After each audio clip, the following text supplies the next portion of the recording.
I'm Pre-Associate Dan Masterton, and today we're going to talk about faith sharing and small group facilitation. I worked with a chaplain who had been in some schools and faith communities where the kids would often accuse those who ran the retreats of indoctrination, of brainwashing. And his response was always that when people are getting brainwashed, they don't have any chance to respond. They don't have any chance to reflect. They don't have any chance to think for themselves. They're simply talked at, told what to think, what to believe, and then expected to follow it. The difference on a good retreat, on a Catholic retreat, on the retreats the Viatorians do, is that we give our young people lots of space to think about what they've heard, to reflect on it in their hearts, to journal, to pray over it, to bring it before God in adoration, in reconciliation, in the Eucharist, and then to respond, and to do so not just in their own hearts and to God in prayer, but through small group discussions with peers, with thoughtful leaders, with adults who are willing to listen and walk with them. And this whole process of reflection and sharing, of seeking resonance, of building relationships based in faith, of finding resonance between our life experiences and our faith experiences, is what distinguishes the spiritual life, our faith lives, from something like brainwashing or indoctrination. And my chaplain always wanted our young people to approach their retreat experience, their small group discussions, and really their lives of faith with the attitude that reflection and thoughtfulness was the way that they could take what they were told, the things they were taught, the things that people shared with them, process them and take ownership of them for themselves. And it's in that place that we want our Viatorian young people to build a faith and to build a faith life with one another and with Jesus Christ. And it's in that vein that we're trying to share this session today on faith sharing and small group facilitation. So let's go. Small group faith sharing is important because it is an integral part to a full, rich life of faith. We build our faith lives on the heartbeat rhythm of the Mass, partaking in the Word and the Eucharist together as a community. Then we seek ways for our faith to be sent forth from Mass, that we might love and serve one another and God well. Faith sharing is a place where our inner reflections, prayers, and questions find a forum, a place where we can share ourselves and receive others in turn. Since our faith is both individual and communal, we nourish our spirits by honoring both parts. Just as our inner spirituality needs personal, private prayer, our nature as social beings desires to be in communion with Christ and with others. For example, a great retreat will make space for individual prayer and reflection, small group discussions, and large group activities and prayer experiences.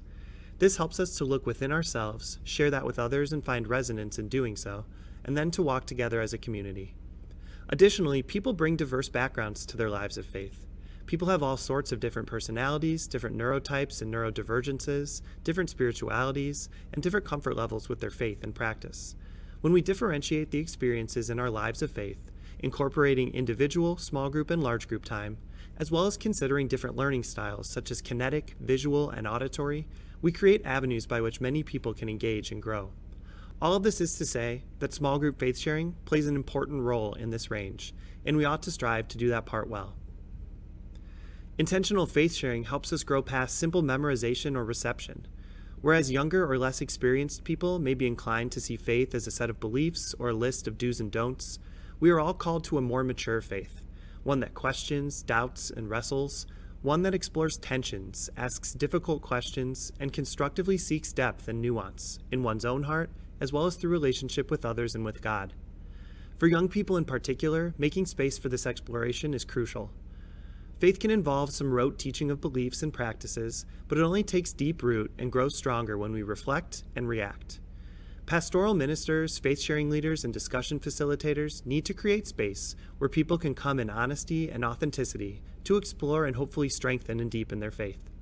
When we share our stories, we find out how much we have in common in our humanity. Even when the details between people's experiences and reflections differ, the similar emotions resonate between them. We come to discover our kinship and solidarity in our humanity when we vulnerably and authentically share our stories, who we are, what we feel, and what we believe. Leaders ought to embrace the Holy Spirit and strive to magnify our always present God by helping those who participate in faith sharing to more clearly and fully identify God. Leaders can suggest ways they can see God's loving presence and God's love moving through others in the sharing of their lives. This happens both by the compassionate, accompaniment-minded facilitation that these leaders do, as well as by the example of hospitality, support, and encouragement that they provide in their leadership. On a fundamental level, conversation is a staple of daily life. We have to learn to share what we're thinking and feeling, and we have to learn to listen to others. It's something that's important both for small stakes daily interactions as well as big serious conversations. Faith sharing is a type of conversation among a small group where we strive to practice and learn ideals important for any good conversation. Faith sharing depends upon trusting your group members, having a willingness to be vulnerable with them, offering your authentic, honest thoughts, and respecting everyone involved. The context of a faith-sharing discussion is a safe, supportive place for people to develop these important things. Additionally, it functions as a safe, supportive place where young people can practice facilitating. Faith-sharing groups thrive when someone can pastorally facilitate a relevant, intentional conversation. The facilitator is the person for the group who asks thoughtful questions, moderates the discussion between members, listens attentively to each sharer, and builds a strong dynamic of conversation. As such, a faith-based setting is a great place for young people to practice and develop these skills, and pastoral leaders can identify adults to serve as partners to these young people who are facilitating the group, and to mentor the young people as they grow. These adults can sit in on the group, participate lightly, and then debrief on the experience afterward with these emerging leaders. Young people can often have strong budding gifts in this area, and the experience and mentorship from adults can catalyze major growth in them. For pastoral leaders, faith-sharing settings are awesome places to do ministry. Retreat direction is a unique opportunity to provide an intensive faith experience to young people, largely founded upon these faith-sharing conversations. Sitting in on a small group as a partner to a youth leader is a neat way to watch them grow and provide mentorship as they figure these things out. And identifying and training young people in preparation for these faith-sharing settings creates an avenue for formation and invites leaders to invest time and energy in empowering their youth. So then, how can we reflect on how we come to this ministry? First, think about what gifts you have found in yourself or that others have named in you that you think translate to doing this ministry well. Second, think about how young people can steer you. While you certainly need to come to them with plans, intentionality, and ready mentorship, you also need to be receptive of their input. Finally, what grace or clarity do you need from God to help you do this ministry well? Allow yourself a few moments of discernment time. Now would be a good time to pause the video to spend some time in reflection. When it comes to preparing young people to lead faith sharing, make some dedicated time to form them. For brief events, one-day retreats, or other short programs, perhaps a 1 to 2 hour meeting is sufficient. For multi-day retreats such as Kairos, or recurring programs such as a small Christian faith community, more time is needed. Perhaps one longer meeting as part of a leadership formation series, or a few short meetings that take place over time. A key area to cover is the prospective leader's past experience. Invite them to speak candidly about their experience as members of small groups. Perhaps even more importantly, challenge them to be reflective and really try to zoom in on key traits or actions. Ask them, what were your favorite small groups? Who are your favorite small group leaders? Why did these groups and leaders stand out? Make some time for each person to share and try to build a collaborative portrait of good leaders. Then also ask, which small groups were hard? How did the leaders struggle? Why do you think things unfolded this way? As people share in this round, gather some actions or traits that good leaders should avoid. In this same vein, find ways to do faith-sharing discussions as part of your leadership formation. It could be as simple as starting or ending meetings with a prayer that includes some personal sharing, or you could have brief discussions that connect with each training session's topic. For example, reflecting on past witness talks before working on writing their own talks. Additionally, a faith-sharing facilitation training session should include some role-playing. Choose 2 leaders to practice facilitation, and then assign the rest to be faith group members. Provide the leaders a few discussion questions on a basic topic, such as relationships or prayer, and then provide the faith group members with secret personas. A few placebos who are just acting normal, and then a few quirky traits. The quirks could include things like only gives 2-word answers, always rambles and runs on, is actively critical of religion, always talks in generalizations, and more. You might also ask a student to role-play disclosing past harm to his or herself, and have the leaders practice compassionate response. After a 5 to 10 minute trial period of discussion, wrap it up and invite the faith group members to provide feedback to their temporary leaders. Then ask all the leaders how they think they did and what they learned, and offer some additional input as they wrap up. This process can be repeated a few times with different quirks that the leaders can practice responding to. As you prepare leaders and discuss the ideal way to facilitate faith sharing, it's good to focus on some key values. These are things leaders should have in mind as they speak and act to facilitate their group sharing, and values they should try to foster in their individual members and the dynamics that emerge from the group sharing. First, leaders must practice and foster empathy, the ability to understand others' feelings. As leaders listen to sharers, a good practice is to identify their emotions that they're sharing. And two simple ways to do this are to simply ask after listening, "How did you feel as that was going on?" Or to identify an emotion you sense in their story and ask if that's accurate, such as, "It sounds like you felt lonely. Is that right?" Spiritually speaking, we believe emotions are a gift from God, a way for us to be attentive to the hearts God gave us, and a way for us to try to discern our heart's desires. When leaders model respect for others' emotions, it can build an atmosphere where people are comfortable being vulnerable and authentic, as they do self-searching and decide what to share. Additionally, naming the emotions that one is feeling as part of an experience creates a wider path for resonance between members of a faith-sharing group who are listening. While not everyone may have personal experience with divorce or the death of a family member, everyone will be able to identify in some way with grief, anger, doubt, and other underlying emotions. Bonds of emotional resonance help those who share feel less isolated and alone, and can help them feel supported by those who listen. These feelings of connection forge relationships among the group and can help everyone work toward a deeper relationship with God through it. The whole process also serves discernment. In discernment, trying to deny or suppress emotions can lead us to broken, disconnected, incomplete thought processes. When we name and share our emotions, it helps us remain integrated and whole. The peace that can come from such forthrightness brings us to a place of fuller, deeper discernment where we can be fully present to God's ongoing invitations. Next, leaders need to show respect. Of course, this means making space for people to speak and ensuring that others are paying attention, showing positive body language, and not saying or doing anything insulting. Leaders should try to prevent group members from talking over each other or interrupting one another. Leaders should try to stop sharers from oversharing, that is, getting into excessive details, overly dramatizing elements of their stories, speaking at unnecessary length, or making discussions always about his or herself. More specifically, though, leaders need to stop short of trying to solve others' problems or trying to fix them. Leaders should make space for explorations. They should ask questions. They should seek clarity as they listen to sharers. They should offer brief summaries back to sharers to see if they've understood. However, leaders need to let sharers determine their own adjustments, actions, and changes, and leaders should try to limit how other group members attempt to solve or fix too. Instead, everyone should walk with sharers, hearing them out, encouraging them, and affirming them as they decide how to proceed for themselves. Additionally, leaders need not fear productive silence. Lengthy periods of silence, especially if they happen repeatedly, can be a sign that additional prompts, such as a new or reworded question, are needed, or that a leader or adult partner may need to model sharing first in order to restart conversation. However, occasional silence, of short or moderate length, is often a sign of reflection. It means people are thinking, seeking the right words in their head, and waiting for a moment when they feel comfortable and would like to share. Leaders have to help set a tone for the faith-sharing format. An important thing when working with teens and college-aged young adults is to bust them out of the academic mindset. Young people are so used to constantly being in classroom-type settings where they are being graded for something, or other situations where they are being evaluated to be selected or rejected, such as theater and band auditions, art portfolios, or athletic teams with cuts. Faith-sharing leaders need to be intentional about avoiding rigidity and evaluations. Leaders need to be engaging, inclusive, and explorative. On the other hand, teens and young adults are also accustomed to lunchroom and hallway chatter, the kinds of conversations that are very informal, often edgy or off-color, and not necessarily respectful.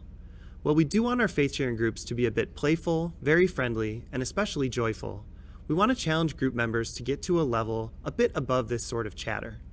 It's ideal to achieve a level of comfortable, inviting conversation that's natural and serious. As group members engage in this natural, serious conversation, leaders should try to facilitate non-generic sharing.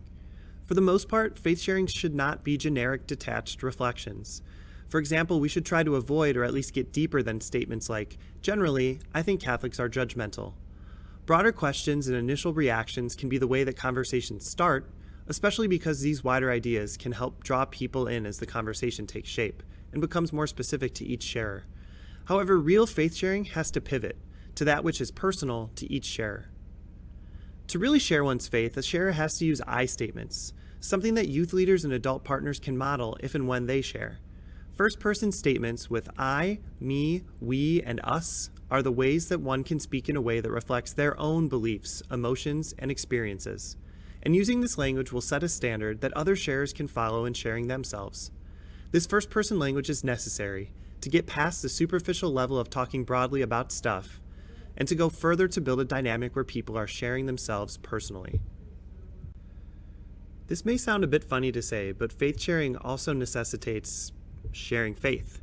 While serious conversations certainly can happen without sharers talking about God, religion, or belief, faith sharing is distinguished specifically by these things. The added dimensions of faith sharing come from making specific space to talk about God. First of all, sharers have to have space to express their skepticism, share their good-natured criticisms, and name their doubts. As long as their comments are respectful, that is, for example, that they don't engage in profanity or vulgarity, that they don't criticize individuals simply for believing or belonging, and that they don't criticize other individuals in any personal way. This process of wrestling with belief and belonging is welcome in faith sharing. This is especially important for inclusion and hospitality of those who are non-Catholic Christians, non-Christians, and those who are atheistic, agnostic, or nothing at all, as they share in experiences with Catholic faith communities. One way to engage with people who don't believe or belong is by rephrasing some questions. That is, ask the questions in terms of accessible concepts common to those who are religious and to those who are not. This includes ethics and morality, basics of natural law goodness, and ideals like love and solidarity. A supportive, faithful faith-sharing environment is a helpful place for growth for all seekers. The key to faith sharing is that the conversation is actively and specifically looking to dig deeper than broad social ideas and to get into the heart of our spirituality. While initial questions can draw broadly on self-knowledge and relationships, the questions asked and the topics explored need to progressively shift toward God. Faith sharing, at its core, should explore the central questions of how people identify or struggle to identify God's presence, God's love, and how this love moves through our lives and through our world. The discussion should centrally be about how we respond to this God and to this love. More than just small group discussions or conversations in general, faith sharing seeks to build on personal introspection. Faith sharing creates an avenue by which individuals can share with a small group of others in a way that grounds those reflections in one's relationship with God and Christ, with this as the context for one's relationship with oneself and one's relationship with others. When we talk about morality, one way to think of it is by identifying the virtue that exists as the moderation between two vices, such as bravery or courage being the virtue between cowardice and acting rashly. With faith sharing, the ideal approach and context often involves trying to land on a moderate middle ground that rests between two extremes. When it comes to the tone of conversation, you're striving for a non-academic tone that also isn't just mindless chatter. How might you describe that? When it comes to the level of depth, you're trying to facilitate sharing that is non-generic and personal, yet also doesn't spill into oversharing. What would that look like? When it comes to hospitality to searchers, you want to make adequate space for skepticism, doubt, and curiosity, yet keep the conversation rooted in belief in God and God's love. How can you reach that balance? Now is a good time to pause the video to spend some time in reflection. In addition to thinking about how to form discussion facilitators and what values to cultivate in them and in group members, we also need to think about some logistics. A good framework will give small groups the best chance to thrive as they build conducive dynamics for good faith sharing. Small groups need a dedicated space. Ideally, a small group has a room to itself. The room has a door that shuts with the proper safe environment standards met, such as a viewing window from outside the room. The room has comfortable furniture that includes space for all members to sit comfortably, and the room allows the group to have sufficient space away from others to have a conversation that can be truly confidential among just its members. For outdoor situations, the group needs to have a comfortable spot far enough away from other groups to be confidential and with sufficient protection from sun or rain. When only one large indoor room is available, a small group at least needs to have its own table, separate from other groups, with maximum buffer zones between each table to give each group some space. Whenever possible, try to avoid situations where several small groups are gathered in close proximity to one another, such that each group will have a hard time focusing only on its own discussion. So what does comfortable space mean then? Ideally, a small group space has furniture, such as couches or padded chairs, where members can comfortably sit for 30 to 40 minutes or longer, and the furniture should put all members on the same level.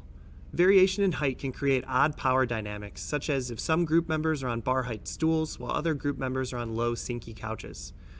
Alternatively, if the floor is reasonably soft or if blankets, pillows, and other items can be brought, the group can sit together on the floor, perhaps exempting adults whose older bodies may not be so inclined. The important thing is to form a circle where everyone can see and hear one another, and then to maintain positive body language. That is, to be comfortable, but to ask members not to put their heads down, not to lay down with their face hidden, and not to drop their heads or close their eyes as discussions unfold. It can make things tough if a group is forced to use a standard classroom with fluorescent lighting, desks, and boards. It can also be tough if the only seating options are metal chairs, unfurnished rooms, and hard ground.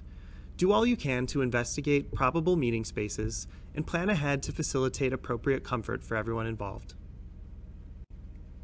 As a group gets situated in a comfortable setting, the group's leaders need to lay out some fundamental rules that will help the small group thrive. First of all, the group must agree to uphold confidentiality together. That is, anything that a group member shares will remain only with the group's members and not be shared with others. The exception is that if a member shares about harm or potential harm to self or others in the past, present, or possibly in the future, then the leader must speak with the retreat director or other supervising adults in order to get that person proper professional help. This is especially important when participating members are minors, and adults involved in the program are mandated reporters who may have to involve law enforcement in addition to getting clinical help. This is why, in my opinion, small groups that include minors need to always have an adult present. Even the most responsible teen and young adult leaders may be tempted not to break confidentiality in light of a sensitive disclosure, perhaps out of some misplaced desire to protect. So the adult's presence can help guarantee proper care for young people, ensure that legal, moral, and ethical responsibilities of the adults are met, and avoid such a dilemma for a young leader. Next, the leaders need to ask group members to stick to respect and empathy at all times. Even if something a group member shares doesn't resonate immediately, group members need to hear one another out attentively and patiently, and leave space in the discussions for each person to explore the questions and share reactions in their own ways.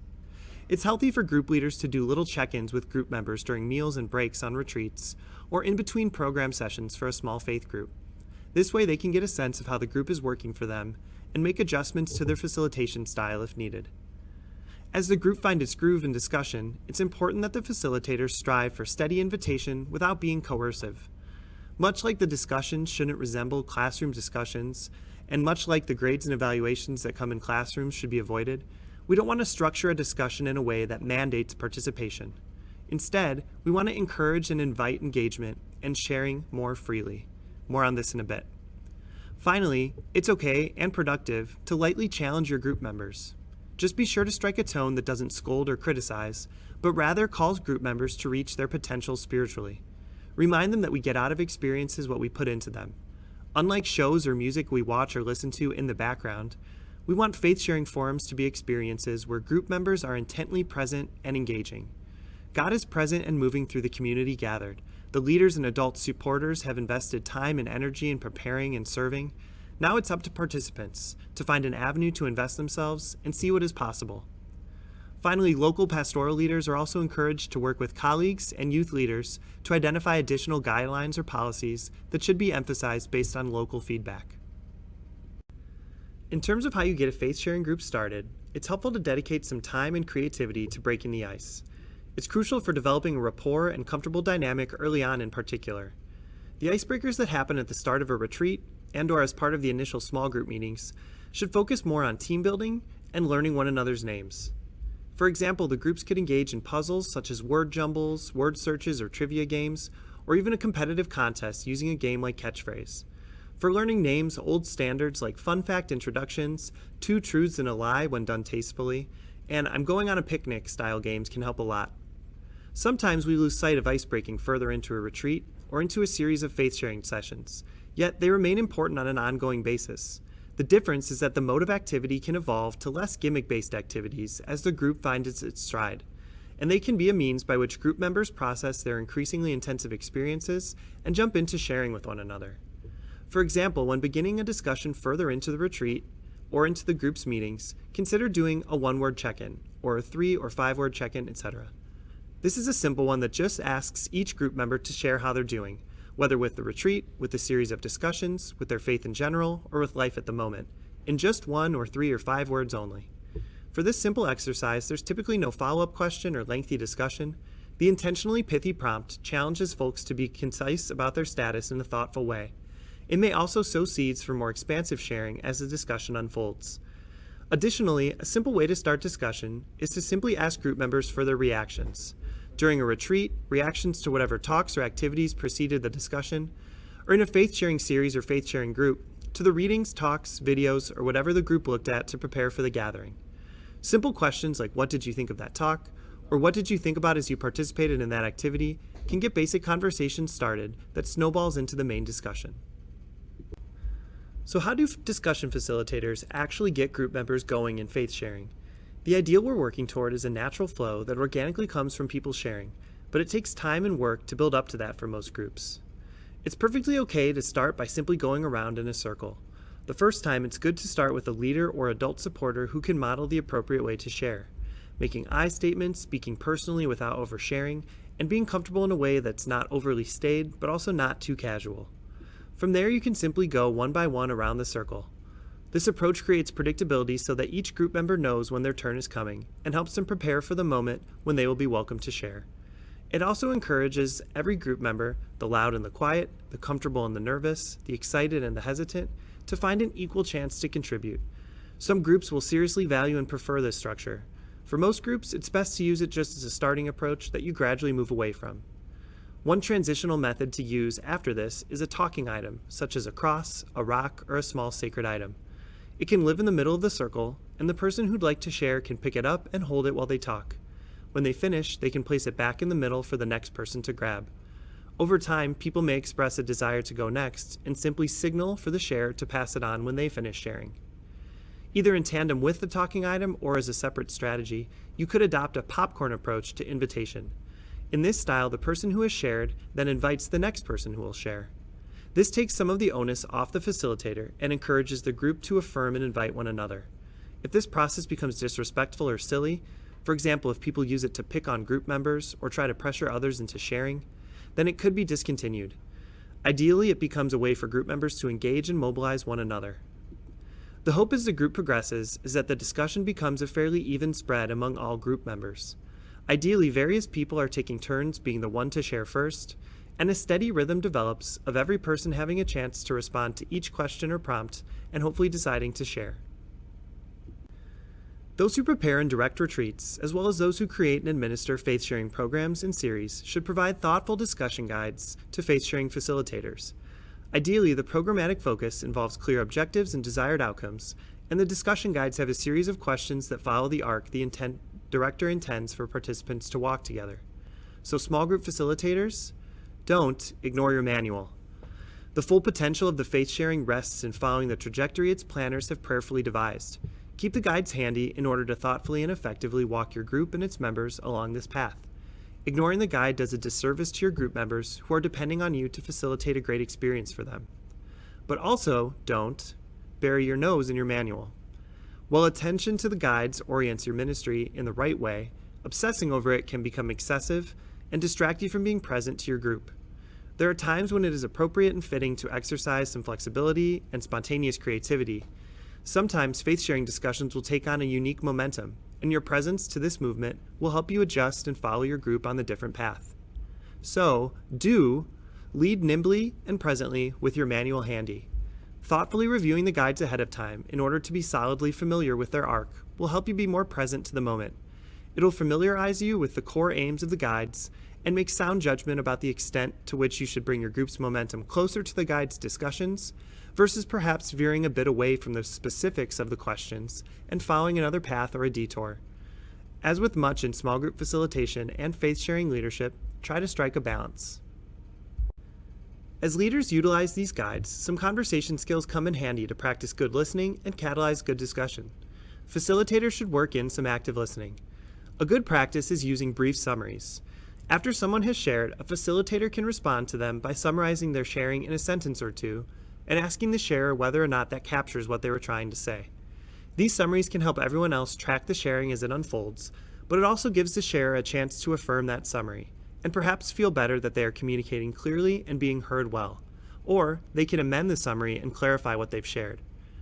Another helpful action is to tailor customized follow-up questions to people as they share. The facilitator can listen and identify areas where they'd like the sharer to elaborate or expand. A basic way to do this is to identify a key moment or detail from someone's sharing and ask, how did you feel while, or how did you feel during, about that component?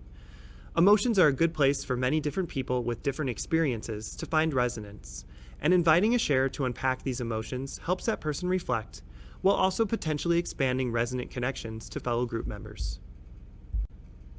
If the group is struggling to progress or has a setback in its comfort and flow, there are ways to address this and try to reclaim momentum. Groups can certainly choose to hang on to their circle pattern, popcorn invitations, or talking item, or if they have set these tools aside, they can elect to return to them in order to jumpstart momentum once again. If the group simply needs a little nudge to get going, the facilitator might opt to start the discussion period with some journaling. For the first 5 minutes or so of the discussion time, dictate a question or prompt to group members that they can write down in a journal. Leave them a few minutes in quiet, perhaps with soft music playing, to reflect and write out responses to the prompt. After that time, invite group members to share what they've written simply by reading it aloud. You could even pair this strategy with other starter methods too. To further reinforce discussion, you could have the facilitators and/or adult partners respond to the discussion questions first. By going first, they can take the pressure off of any group members who might feel more comfortable responding to another person's sharing, or going second after someone else has gotten the ball rolling. Leaders can also model good sharing anew. Finally, if the group continues to struggle, it can be helpful to talk to group members one-on-one during a break or in a separate place and time from the discussions. If group members who you thought would be great sharers are struggling, you can ask them if they're comfortable, if anything is making them nervous, or if you can do anything differently to help them share. If group members are being troublesome, problematic, or otherwise deterring the group, you have to read and react as you speak to them. Some may respond to having their energy channeled to a constructive job, like sharing first. Some may respond to being told their creativity and enthusiasm is needed positively to help the group thrive. Some may need a gentle reprimand from an authority figure like an adult partner, a retreat director, or another pastoral leader. Some people in some groups will simply just struggle, but most importantly, none of these problems are totally insurmountable. Progress can always be made somehow, some way, for some people, to help everyone have a better experience. Okay, so your group is cooking, discussions are humming along. As a leader or facilitator, try to keep up the gratitude. Commit diligently to ensuring that people who are sharing are affirmed and make them feel supported and appreciated. Something as simple as "thank you for sharing" can go a long way if said authentically. Just don't become a "thank you for sharing" bot. Robotic thanks grows stale and feels phony.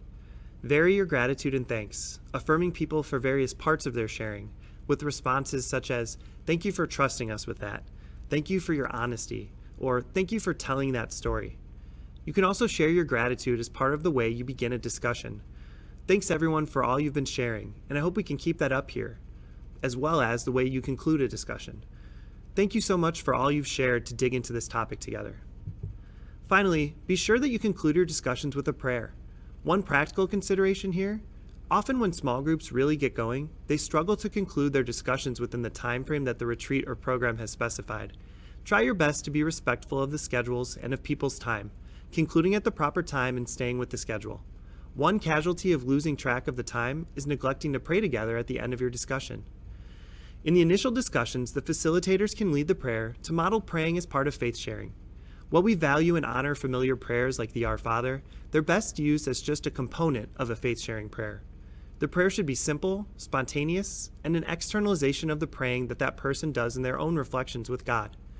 A good faith sharing prayer addresses God directly, from the point of view of that person and their group, and expresses gratitude and petition to God in a way connected to the faith sharing that is happening.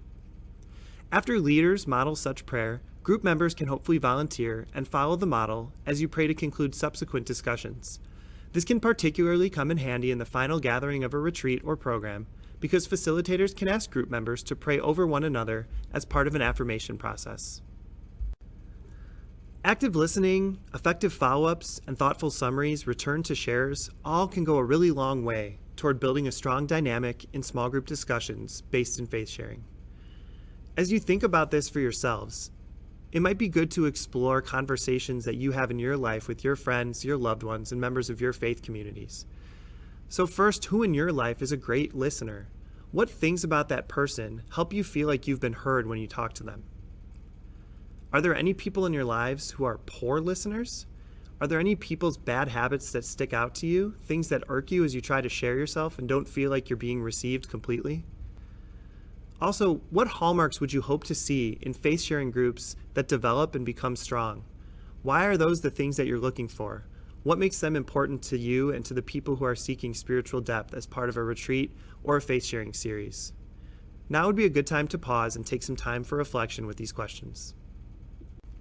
When it comes to rich faith sharing, we're hoping for lived, deepened, and celebrated faith in the hearts of all people who took part.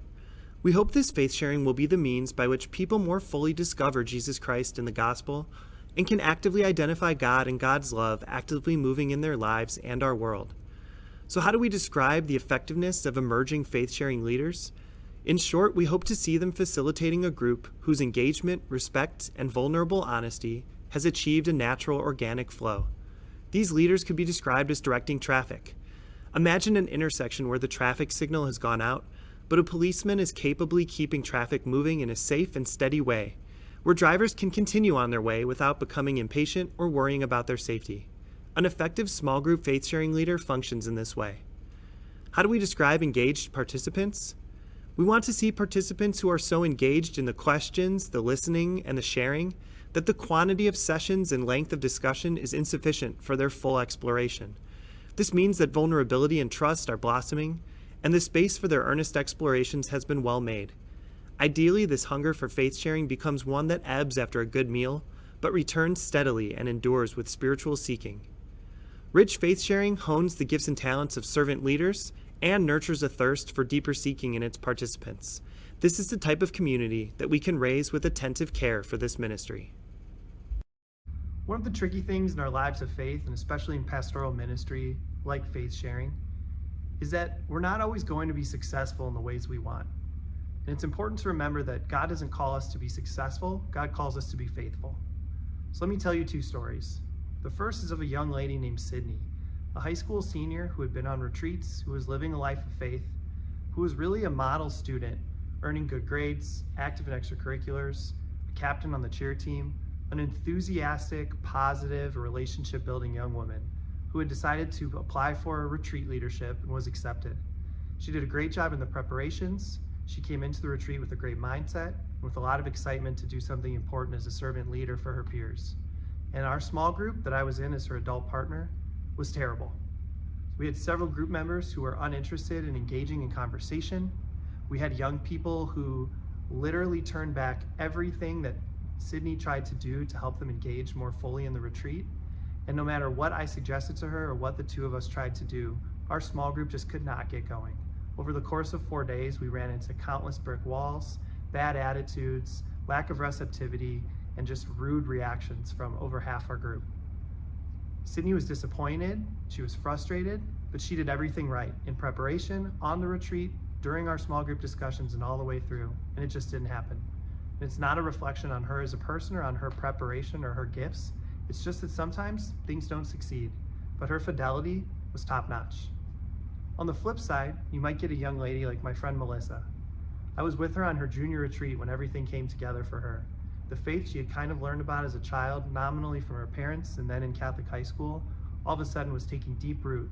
She wanted to become fully initiated Catholic. She wanted to be a Eucharistic minister at her graduation Mass. She wanted to go off to college to study more, where she eventually decided to study some theology. She even went on to get a master's in divinity, to do a year of postgraduate service, and has become really active in trying to bring faith to bear on public life in America. Melissa is a success story, an example of someone who came on retreat, engaged fully in small group faith sharing, and really found herself and her faith through that process and carried it on with her to college, young adult life, and then adult life of faith in her own heart too. For every success story, there are going to be brick walls and struggles and failures as well. But the important thing to remember is that our ministry is about fidelity and not necessarily always about success. So as long as we're faithful to the processes that we use to prepare, to lead good faith sharing, to be present and attentive facilitators of those faith sharing moments and discussions, and to walk with people in compassionate and loving faith-filled ways, then we just need to make space for God and the Holy Spirit to move with us and for God to walk with us as we continue on the way.